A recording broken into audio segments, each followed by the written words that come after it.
నా యవన కాలంలో పలానా వ్యక్తి నన్ను పాడు చేశాడు, పలానా వ్యక్తి నన్ను ఈ రీతిగా మాట్లాడాడు, పలానా వ్యక్తి నన్ను ఇలా అవమానపరిచాడు, పలానా వ్యక్తి ఇలా తొక్కిపడిచాడు, ఆ పలానా వ్యక్తి చచ్చి కూడా పోయాడేమో.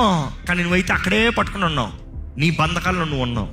కానీ నీ హృదయాన్ని దేవుని చేతిలో సమర్పిస్తే, నీ స్థితిని ఆయన చేతులకు అప్పచెప్పి, దేవా ఈ పగిలిన పాత్రను బాగు చేయ్యా, నా జీవితంలో నువ్వు కావాలయ్యా, నా సహాయకుడు నీవే, నా జీవితంలో మేలు జరిగించగలిగిన వాడు నీవే, నన్ను బాగు చేయగలిగిన వాడు నీవే, నీ దగ్గరకు వస్తానని సమర్పించుకుంటే ఈరోజు ఇక్కడ నీ జీవితంలో ఒక నూతన ప్రారంభం చేస్తానికి దేవుడు సిద్ధం కలిగి ఉన్నాడు.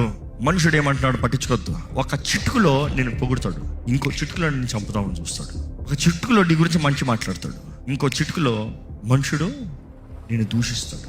నువ్వు మనుషులు ఏమంటున్నారా దాన్ని బట్టి బ్రతికావు అనుకో, నిరుత్సాహపడిపోతావు, విరిగిపోతావు, నీ గమ్యానికి ముందుకు వెళ్ళవు, పడిపోయిన స్థితిలో పోతావు. దేవుని వైపు చూడు, నీ జీవితంలో ఏమైనా చేయగలరంటే ఆయన మాత్రమే. నీ స్థితిగతులను తారుమారు చేసేది ఆయన మాత్రమే.